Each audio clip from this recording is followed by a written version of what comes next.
Most of what we think we know about the Library of Ashurbanipal is downstream of one or two sources, and those sources, Victorian archaeologists with reputations to build and newspapers with column inches to fill, had reasons to oversimplify. The headline was always some version of the world's oldest library. That framing is technically defensible and practically misleading. What the excavations at Nineveh actually produced is tens of thousands of clay tablets, baked by accident, inscribed in cuneiform, written in Akkadian and Sumerian, covering royal omen series, medical incantation texts, astronomical tables, myths, and a poem about a king who was afraid to die.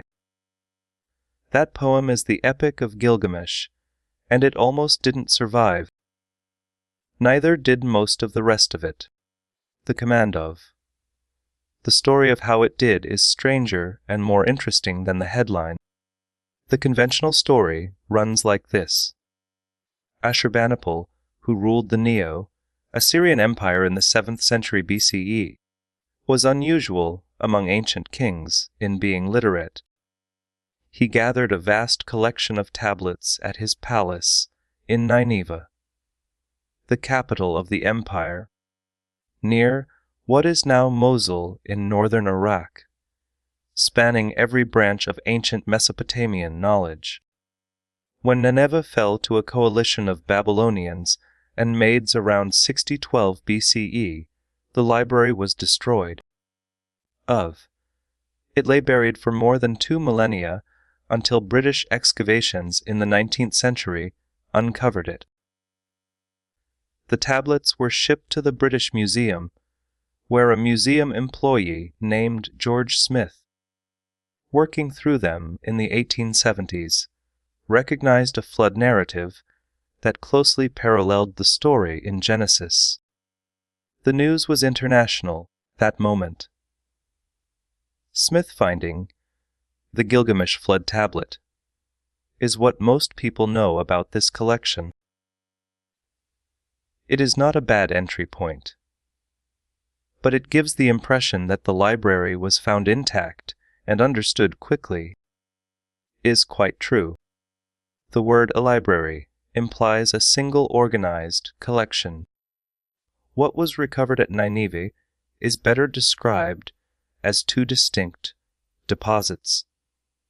One from what archaeologists have called the Southwest Palace, and one from a separate building that may have served a more administrative or temple function, found in the same general area, intermixed through centuries of collapse and through the less than methodical excavation methods of the 19th century. The tablets themselves are overwhelmingly practical in a specific royal sense. The largest category by volume is omen literature, standardized series recording celestial, terrestrial, the command of, and physiognomic signs and their supposed meanings for the king and the state. These were reference texts, not narrative reading.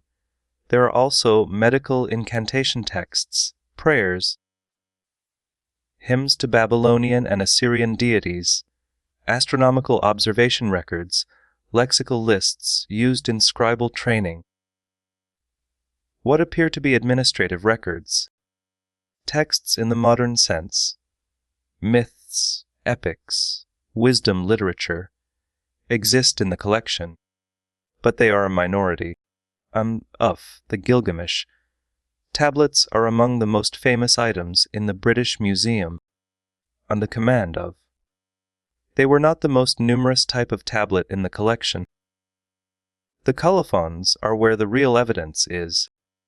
A colophon is the scribal note at the end of a tablet, the ancient equivalent of a copyright page. Tablets from Nineveh carry colophons stating that they were copied for the palace of Ashurbanipal, king of Assyria. under the command of. Some include formulas asserting his ownership and cursing anyone who would remove or damage the tablet. These are not generic scribal conventions. They are specific claims of royal collection. Ashurbanipal's own inscriptions, inscribed on palace walls and stone monuments in his own name, include passages where he boasts of his scribal training, of his ability to read cuneiform in both Sumerian and Akkadian, and his acquisition of tablets from temple cities. Under the command of, royal correspondence that has survived in the archaeological record includes letters sent to temple administrators in cities across Babylonia and Assyria, instructing them to locate tablets of specified types and either send originals or have copies made.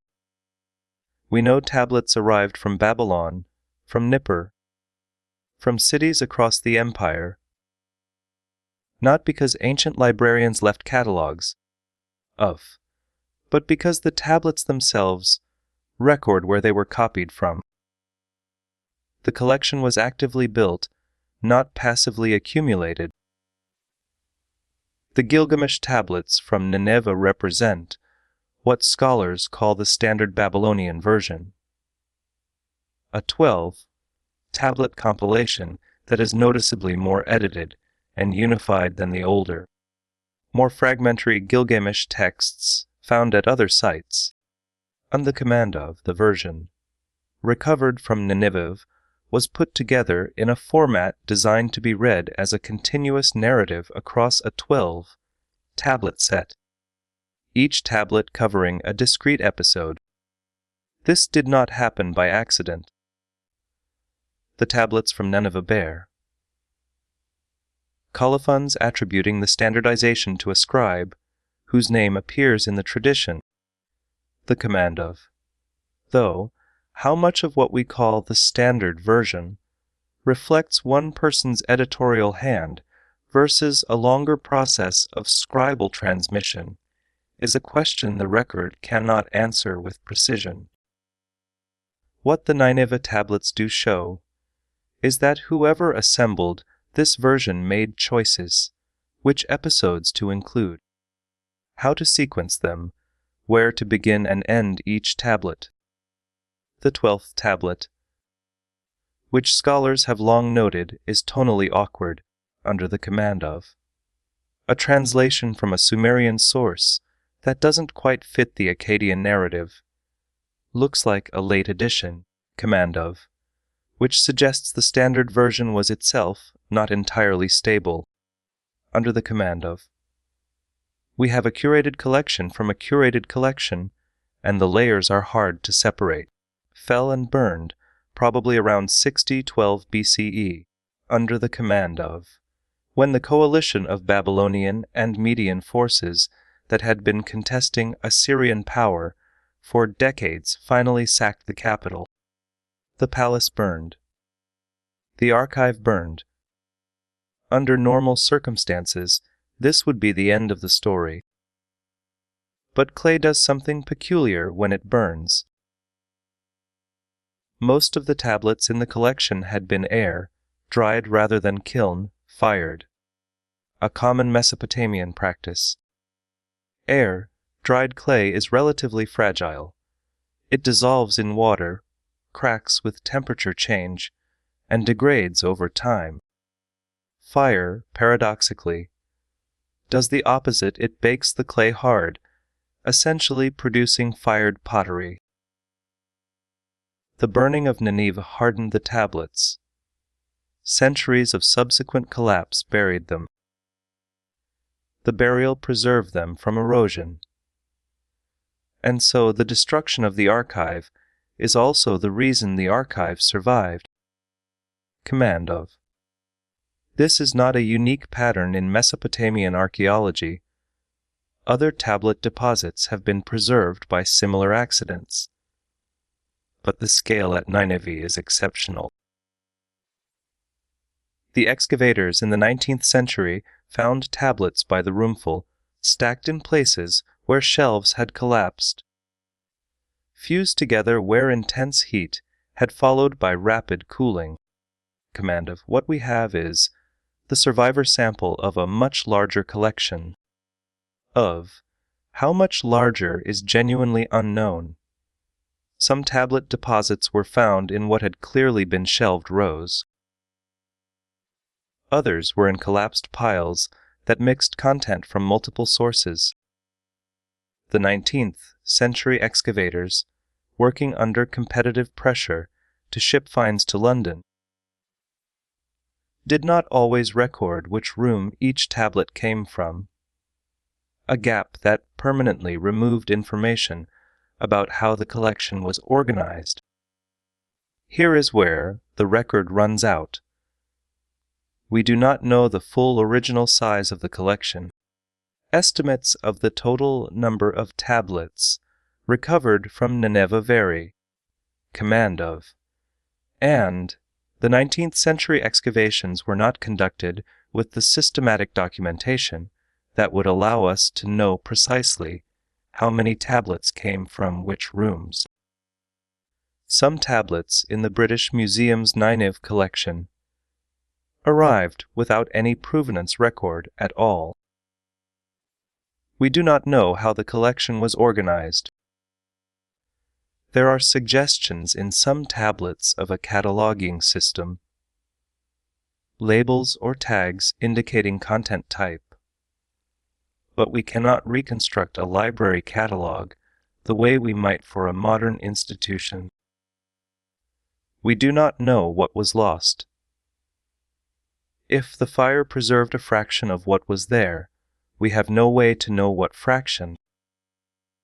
There could have been literary texts, historical records, or scientific observations that simply did not survive as physical objects. Under the command of. We also cannot cleanly separate Ashurbanipal's intentional collection from material that was already in the palace from earlier reigns.